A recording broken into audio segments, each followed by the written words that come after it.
جو national action plan ہے اسی سے لے کر ہم آگے چل رہے ہیں. اور نیشنل ایکشن پلان دوسری دفعہ اس وقت اس کو دوبارہ سے بنایا گیا تھا جب بانی پی ٹی آئی کی حکومت تھی اور وہ خود وزیر اعظم تھے. تو انہی کے ہاتھوں کا بنا ہوا اور ایسا ڈاکومنٹ جو کنسسٹنٹ ڈاکومنٹ ہے بٹوین دی پروونسز اور ڈفرینٹ پارٹیز.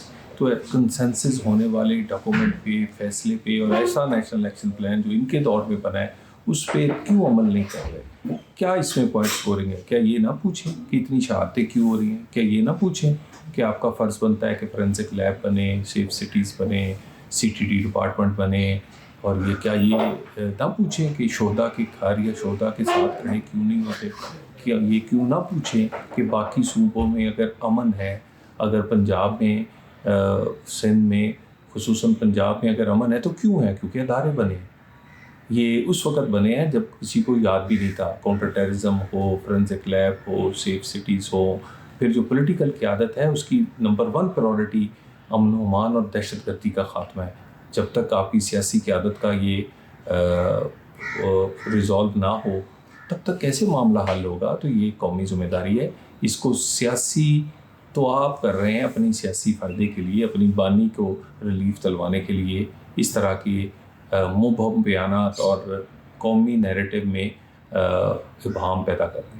بہت بہت شکریہ سینیٹر طلال چودھری صاحب ہمارے ساتھ موجود تھے، وزیر مملکت برائے داخلہ. حکومت کا موقف تو ہم نے جانا ہے، لیکن یہ بھی بات کرنی بڑی ضروری ہے کہ ایک طرف حکومت یہ چاہتی ہے کہ اپوزیشن ان کی تمام باتوں کے اوپر منوان نہ صرف یہ کہ لبیک کہے بلکہ ان کو قبول بھی کرے اور اچھے بچوں کی طرح پارلیمنٹ کے اندر بیٹھ بھی جائے. لیکن ایک طرف ہم دیکھ رہے ہیں کہ حکومت اور اپوزیشن کے مذاکرات کی بات بھی ہو رہی ہے، اور یہ مذاکرات ہونے کے لیے ماحول سازگار ہونا بڑا ضروری ہے. ایک ایسی اپوزیشن جس کو اپوزیشن لیڈر ہی نامزد کرنے کی نوبت نہیں آ سکی، اب بظاہر ایسا محسوس ہوتا ہے کہ جب سے 8 فروری کے یوم سیاہ کے بارے میں اور احتجاج کے بارے میں ماحول بننے لگا ہے، تب سے شاید حکومت کو بھی ضرورت محسوس ہو رہی ہے کہ اب اپوزیشن سے بات چیت ہونی چاہیے اور سب سے پہلے اپوزیشن لیڈر نامزد ہونا چاہیے. اس کے لیے فائنلی گورنمنٹ کے درمیان اور اپوزیشن کے درمیان پل کا کردار ریاض صادق صاحب ادا کریں گے.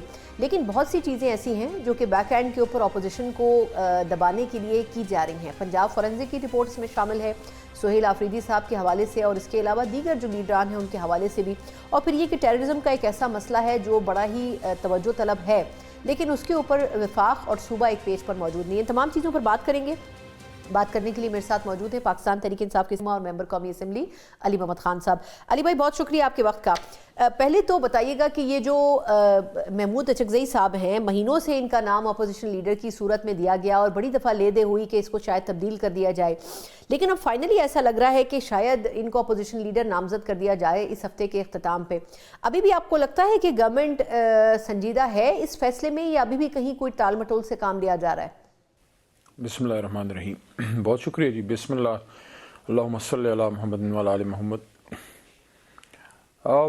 بظاہر تو ابھی کوئی مسئلہ نہیں ہونا چاہیے، کیونکہ کل جس طرح اسپیکر محترم ایاز صادق صاحب نے آگے کا ایک انہوں نے وے فارورڈ دیا ہے، تو امید ہے کہ کل تک یا میکسیمم جمعرات تک اچکزئی صاحب کی نامزدگی اور ان کا سارا پروسیس پورا ہو جائے.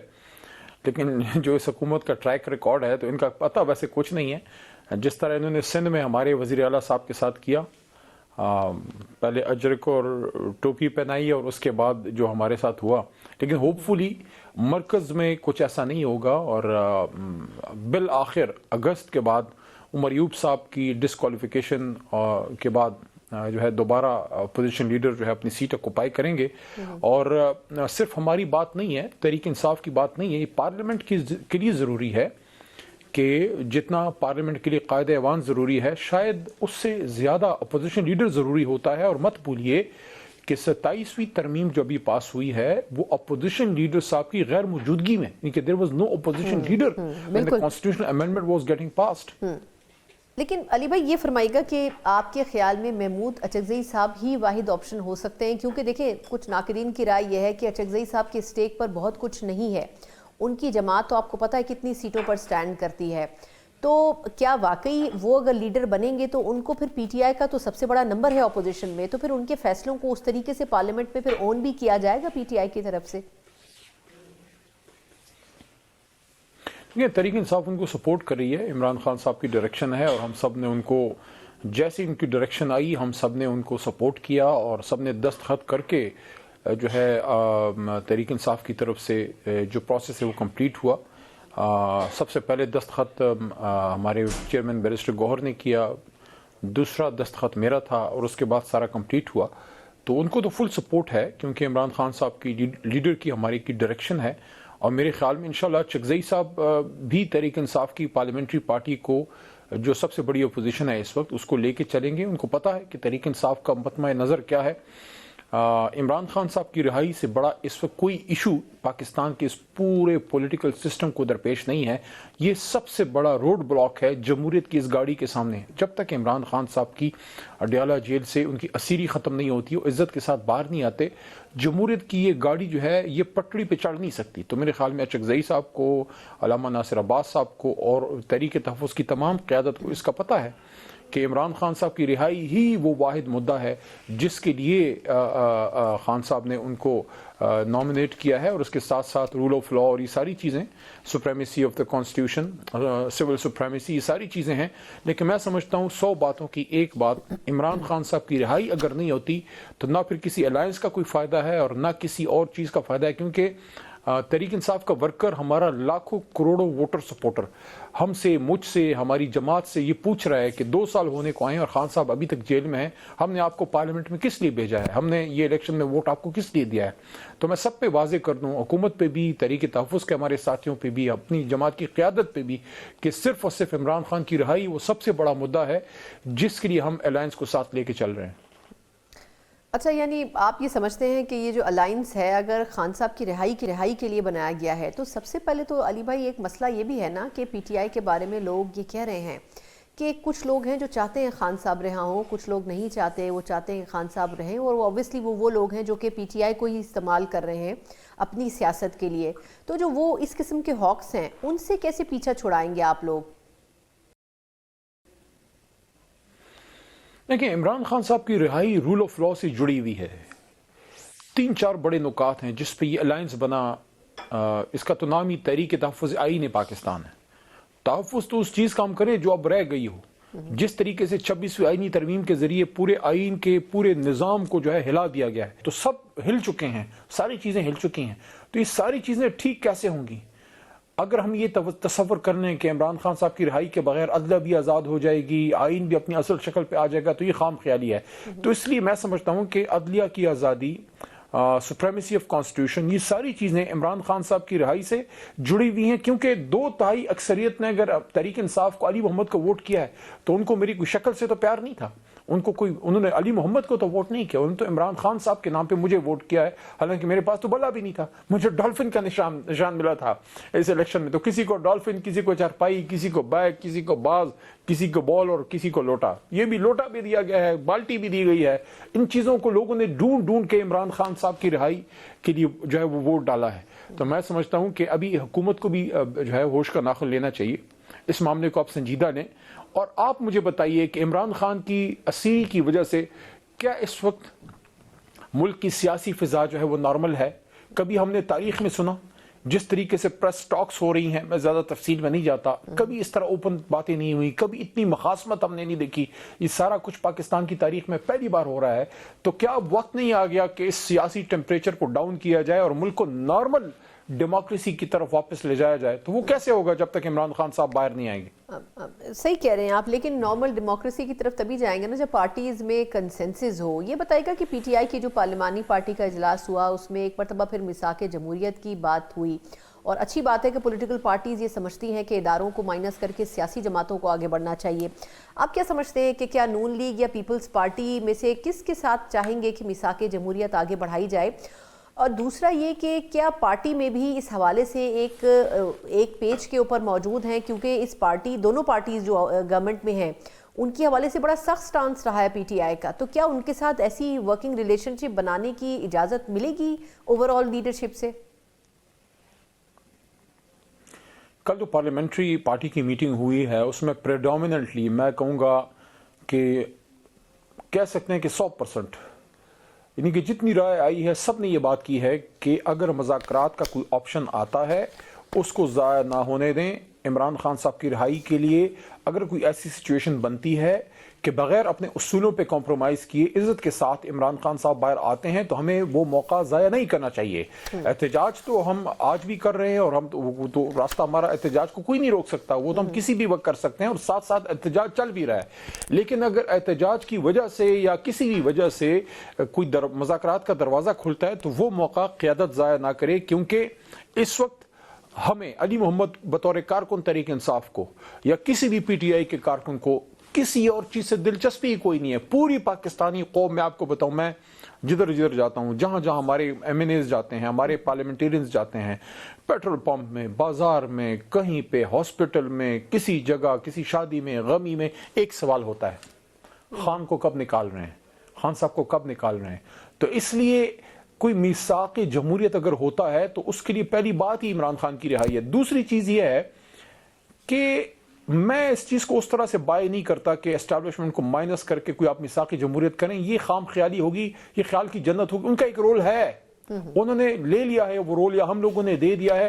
ان کے ساتھ بیٹھ کے بھی کوئی بات کرنی پڑے گی کہ اس جمہوریت کو آگے چلانا کیسے ہے, کیونکہ اگر آج آپ اس طرح کی کوئی بات کرتے ہیں تو یہ آج کا جو نظام کھڑا ہے, میاں صاحب کی جو حکومت کھڑی ہے, شہباز صاحب کی یا زرداری صاحب کی جو حکومت ہے, چلے وہ صدر ہیں حکومت ایک لحاظ سے, وہ بھی اس کا حصہ ہیں, تو اگر یہ ہائیبرڈ پلس رجیم نہ ہو, وہ سپورٹ نظام کو نہ ملے تو 3 دن نہیں کھڑی رہ سکتی. تو پھر بیٹھ کے کوئی ایسی صورتحال کرنی ہوگی کہ سینئر سیاستدان جو ہیڈز ہیں اپنی اپنی جماعتوں کے, including Imran Khan ex prime minister, chairman Tehreek Insaf, اور ذمہ دار حلقوں کے بھی, مقتدرہ کے بھی کچھ ذمہ دار لوگ یہ بیٹھیں, لیکن پہلے خان صاحب کی رہائی ہو, اور پھر کوئی فیصلہ کریں کہ آگے ڈیموکریسی میں کیسے چل رہا ہے, الیکشن کمیشن کی آزادی کے لیے کیا کرنا ہے کہ ایک آزاد جس پہ سب کو اعتماد ہو, کہ جو ہارے وہ بھی مانے اور جو جیتے وہ بھی جو ہے وہ دھاندلی کر کے نہ آئے.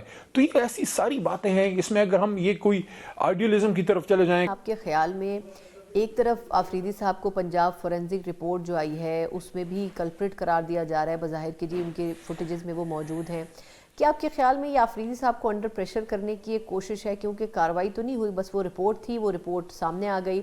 دوسرا وہی پوری کیمپین کو مطلب مین پرسن کے طور پر لیڈ کر رہے ہیں جو 8 فروری کو آپ لوگ احتجاج کرنا چاہ رہے ہیں, یوم سیاہ.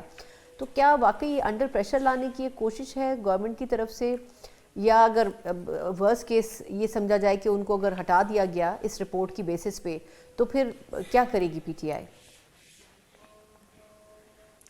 اس پہ میں 1 منٹ بات کروں گا, اور یہ بڑی میں سمجھتا ہوں, دیکھیں بالکل پولیٹیکلی ٹارگٹ کرنے کی کوشش کی جا رہی ہے سہیل کو. اور دیکھیے پاکستانی سیاست میں تعدیر اس امر کی ضرورت محسوس کی گئی 90s کے دور سے لے کے آج تک, کہ پاکستان کی سیاست میں جو ایلیٹ کلچر ہے, بلکہ ایلیٹ کیپچر ہے, جو بڑے بڑے خاندوادوں کے جانشین آ کے سیاست میں اور آئیں, میں نہیں کہتا نا وہ Pakistani they have right to do politics, لیکن اس چیز کی ضرورت محسوس کی گئی تھی کہ جس طرح اور فیلڈز میں 2-3 ایگزامپلز دوں گا. میڈیسن میں کوئی غریب کا بچہ محنت کر کے MBBS کر سکتا ہے, کوئی غریب کا بچہ, کوئی عام پاکستانی وہ CSS کر کے وہ ٹاپ بیوروکریٹ بن جاتا ہے, ڈپٹی کمشنر, DPO, سیکٹری بن جاتا ہے. کوئی غریب کا بچہ, کوئی سپاہی کا بیٹا وہ PMA سے نکل کے تو آرمی چیف تک پہنچ جاتا ہے. ان اداروں میں یہ کیپیبلٹی ہے کہ عام لوگوں کو اٹھا. سیاست میں دروازے بند تھے عام آدمی پہ, ہاں آپ MPA میں نہیں بن سکیں, ایک لیڈرشپ لیول پہ بہت کم. بہت بہت شکریہ. علی بھائی ہمارے ساتھ موجود تھے, تحریک انصاف کے سینئر رہنما, اور اس سسٹم کے بارے میں یقیناً تبدیلی کی خواہاں تو ہے, لیکن پاکستان تحریک انصاف کو ایک لمبا سفر کرنا ابھی باقی ہے. ایک مختصر وقفہ, اور جہاں بات ہو رہی ہے کہ ایک مرتبہ پھر کیا واقعی میثاق جمہوریت کے لیے کوششیں کی جانی چاہیے, تو اس میثاق جمہوریت کو انیشیٹ کرنے والی پارٹی تھی پاکستان پیپلز پارٹی. ان سے بھی بات کرتے ہیں بریک کے بعد. ایک بار پھر آپ کو خوش آمدید کہتے ہیں. ہم پیپلز پارٹی کے حوالے سے دیکھ رہے ہیں کہ ایک طرف تو بہت سی لیجسلیشنز کے اوپر, آرڈیننسز کے اوپر اختلافات ہیں, لیکن دوسری طرف لگتا یہ ہے کہ یہ ایک دائمی رشتہ ہے جو کہ مسلم لیگ نون اور پیپلز پارٹی کے درمیان ابھی بھی قائم ہے اور آگے بھی قائم رہے گا, کیونکہ اس وقت جو حالات ہیں, جو سچویشن ہے, اس میں افورڈ نہیں کیا جا سکتا ہے کہ دونوں بڑی سیاسی جماعتیں جو کہ سالوں پہلے میثاق جمہوریت کے تحت جڑی تھیں وہ کسی بھی طور جمہوریت کو ڈی ریل کرنے کی کوشش کریں گی. لیکن اس میثاق جمہوریت کے نام کے اوپر ایک تیسری جماعت بھی ہے جو کہ اب اپنا کردار ادا کرنا چاہتی ہے, اور سرپرائزنگلی یہ پاکستان تحریک انصاف ہے جس نے ہمیشہ میثاق جمہوریت اور ان دونوں پولیٹیکل پارٹیز کو